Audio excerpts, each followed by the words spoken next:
Here inside the W Mason Coaches Report, Anders Jorstad now joined by the head coach of the Hofstra Prime men's lacrosse team, Seth Tierney. Coach, thanks for joining us. Thanks, Anders. Thanks for having me. You guys just had a 10-8 road win against Princeton. What are your overall assessment of that game?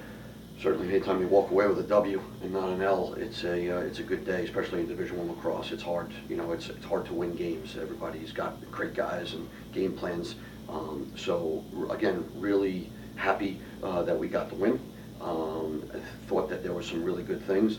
Again, work in progress, beginning of the season, only second game, still working out some kinks, dealing with some injuries, and but there was some positives, and now we have to learn how to handle some success and move forward. Things got kind of dicey late there in that fourth quarter. What happened there, and how'd your team pull it out? Yeah, too dicey for me, 2 weeks in a row, and we're going to continue to work on it. It's tough. This is going to be a tough week to work on a lot of things, just because we have it's a 2-game week, and so we got to prepare twice.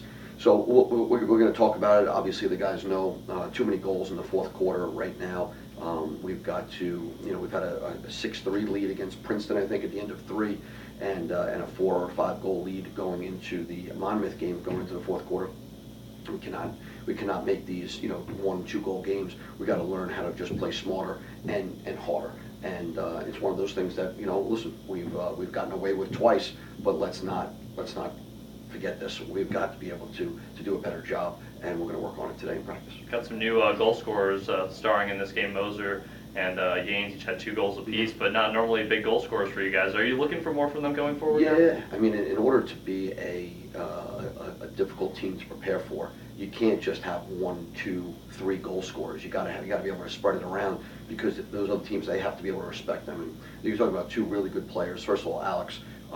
He could shoot it. There's no getting around it. And he got his hands free, and he had a couple other shots as well. Either the goalie saved, and the Princeton goalie played well, or they just missed the cage, and we've got to do a better job with that. But we're thrilled that Alex got that many shots off, and that means he's moving without the ball, and he's dodging hard. As for Jimmy, he's had a bumpy road getting to this point. His first game last week was there was still a little bit of that monkey on his back, and for him to pick up a little bit of a rebound, but more importantly, the driving up left-handed and that inside roll to an open look and a fake high and to shoot around the goalie, it was textbook for him. And we're really happy, because some of the things that he's been through, we're happy that he's got some success. Seemed like Princeton did a pretty good job bottling up Ryan Tierney there. What did you see from him, and how does he need to adjust going forward? Yeah, I mean, Ryan, he was, I thought he played pretty well. He had a bunch of pipes, and that's either bad aim or just unlucky. So he's going to go out and he's going to work on some of his shooting this week. He's a talented shooter. We love that he got, I guess he got 6 or 7 shots on the goal, and that's good for us, because he's a guy that we want to shoot the ball, along with Josh and Kavanaugh and a bunch of other guys. But 1 goal, 2 assists, killed it the rest of the game at the end there. Rode hard. So again, along with the entire attack, I thought they did a good job. You guys put Kyle Gallagher back at faceoff. Seemed to be doing a lot better in that game. What did you think of his performance? Yeah, I mean, listen, Kyle Gallagher is a wonderful person, and what you saw versus Monmouth, it was bad. There's no getting around it, but that's not Kyle Gallagher. I think it makes it look that much more impressive this week, but we can't use last week as the barometer of what's going on with Kyle.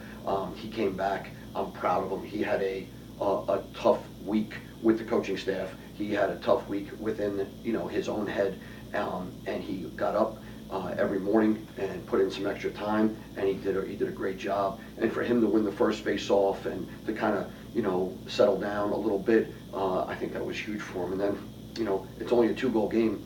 Kyle Gallagher scored a goal as well, and that was huge for him.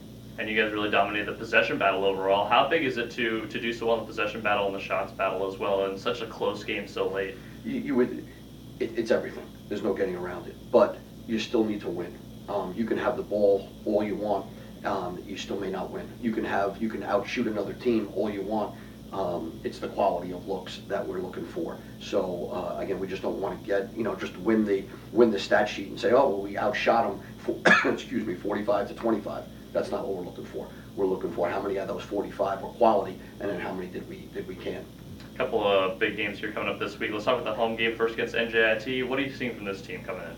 Yeah, I mean, again, they're going to be hungry. They're doing a good job with that program. They've had a couple of tough losses so far.